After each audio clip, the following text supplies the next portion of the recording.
Halo anak-anak semuanya, bagaimana kabar kalian? Semoga dalam keadaan baik-baik saja ya. Nah, kali ini kita akan belajar mengenai tema 4, berbagai pekerjaan, subtema 3, pekerjaan orang tuaku, pembelajaran keempat, kelas 4 SD, dengan indikator menjelaskan unsur intrinsik buku sastra, yaitu cerita, dongeng, dan sebagainya.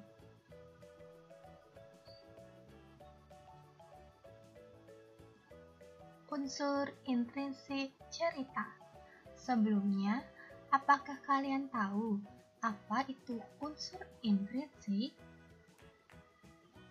Perhatikan. Unsur intrinsik cerita adalah unsur-unsur yang membangun suatu karya sastra yang dapat ditemukan di dalam teks karya sastra itu sendiri.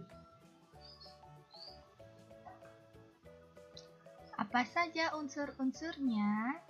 Nah, yang pertama ada tema. Apakah kalian tahu apa itu tema? Nah, tema di sini adalah suatu gagasan atau ide pokok suatu cerita yang bersifat umum dan merupakan dasar dari cerita tersebut. Yang kedua ada latar. Latar adalah segala keterangan, petunjuk, pengacuan yang berkaitan dengan tempat, waktu, dan suasana terjadinya peristiwa dalam cerita. Latar terdiri dari 3 jenis, yaitu latar waktu, latar tempat, dan latar suasana. Selanjutnya, yang ketiga, penokohan atau perwatakan. Penokohan atau perwatakan adalah watak atau karakter ataupun cipta tokoh yang dijadikan atau diciptakan penulis. Selanjutnya, yang keempat adalah tokoh. Tokoh merupakan pelaku dalam cerita. Nah, tokoh di sini dapat dibagi menjadi 2, yaitu berdasarkan perannya dan berdasarkan perwatakannya. Berdasarkan perannya, tokoh dibedakan menjadi 2, yaitu yang pertama, tokoh utama adalah tokoh yang memiliki peran penting dalam suatu cerita. Tokoh ini sering muncul, sering dibicarakan, dan tercantum dalam cerita. Yang kedua, tokoh tambahan.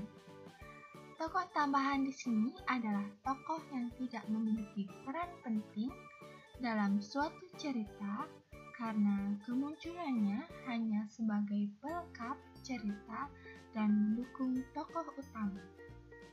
Selanjutnya, berdasarkan perwatakannya, tokoh dibedakan menjadi 3, yaitu yang pertama, tokoh protagonis adalah tokoh yang berwatak baik dan sebagai tokoh utama.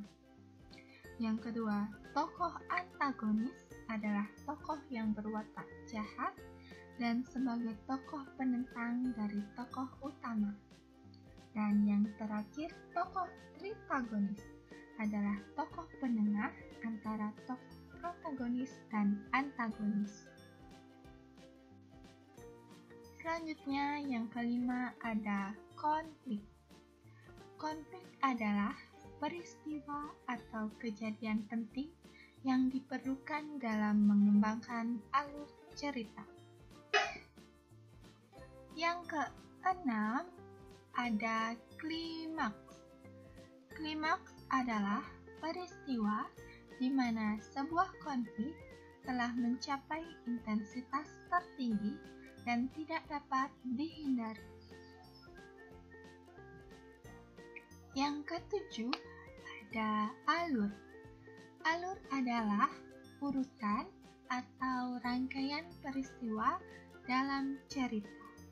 Nah, alur terdiri dari 3 jenis, yaitu alur maju adalah rangkaian peristiwa yang urutannya sesuai dengan waktu kejadian atau cerita yang bergerak maju.